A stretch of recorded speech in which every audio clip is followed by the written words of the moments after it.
മുൻ പ്രധാനമന്ത്രി ഡോക്ടർ മൻമോഹൻ സിംഗിന് വിട നൽകാനൊരുങ്ങുകയാണ് രാജ്യം. രാഷ്ട്രപതിയും പ്രധാനമന്ത്രിയും ഉൾപ്പെടെയുള്ളവർ മൻമോഹൻ സിംഗിന്റെ വീട്ടിലെത്തി ആദരാഞ്ജലികൾ അർപ്പിച്ചു. മൻമോഹൻ സിംഗിന് അന്ത്യവിശ്രമത്തിനായി യമുനാ തീരത്ത് പ്രത്യേക സ്ഥലം അനുവദിക്കണമെന്നാവശ്യപ്പെട്ട് കോൺഗ്രസ് കേന്ദ്ര സർക്കാരിനെ സമീപിച്ചു. ഡൽഹി മോത്തിലാൽ നെഹ്റു റോഡിലെ 3-ാം നമ്പർ ബംഗ്ലാവിലേക്ക് നേതാക്കൾ എത്തുന്നു. പ്രിയപ്പെട്ട മൻമോഹൻ സിംഗിന് അന്തിമോപചാരം അർപ്പിക്കുന്നു.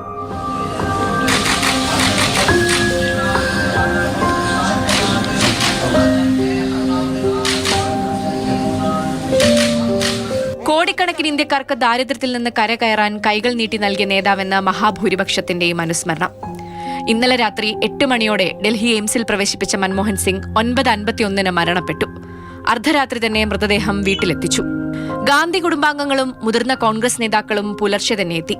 രാഷ്ട്രത്തിനായുള്ള സേവനത്തിനും കളങ്കമില്ലാത്ത രാഷ്ട്രീയ ജീവിതത്തിനും അദ്ദേഹം എന്നും ഓർമ്മിക്കപ്പെടുമെന്ന് രാഷ്ട്രപതി ദ്രൗപദി മുർമു.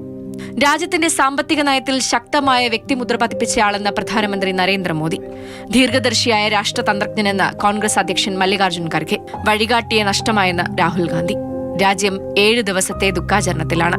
प्रधानमंत्री के रूप में देश के विकास में और प्रगति में उनके योगदान को हमेशा याद किया जाएगा. നാളെ രാവിലെ 8 മണിക്ക് വീട്ടിൽ നിന്ന് കോൺഗ്രസ് ആസ്ഥാനത്തേക്ക് വിലാപയാത്ര. 8:30 മുതൽ 9:30 വരെ AICCയിൽ പൊതുദർശനം. സംസ്കാര ചടങ്ങുകൾ 10 മണിയോടെ ആരംഭിക്കും.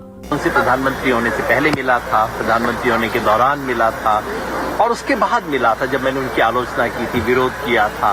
उसी स्नेह से जो आत्मीयता थी, ये का बड़प्पन दिखा था. തൊഴിലുറപ്പ് പദ്ധതിയും വിവരാവകാശ നിയമവും വിദ്യാഭ്യാസ അവകാശ നിയമവുമെല്ലാം ജനം ഓർത്ത് പറയുന്നുണ്ട്. ഇവയെല്ലാം നടപ്പിലാക്കിയ നേതാവിന്റെ വിയോഗ സമയത്ത്. മാതൃഭൂമി ന്യൂസ്, ഡൽഹി.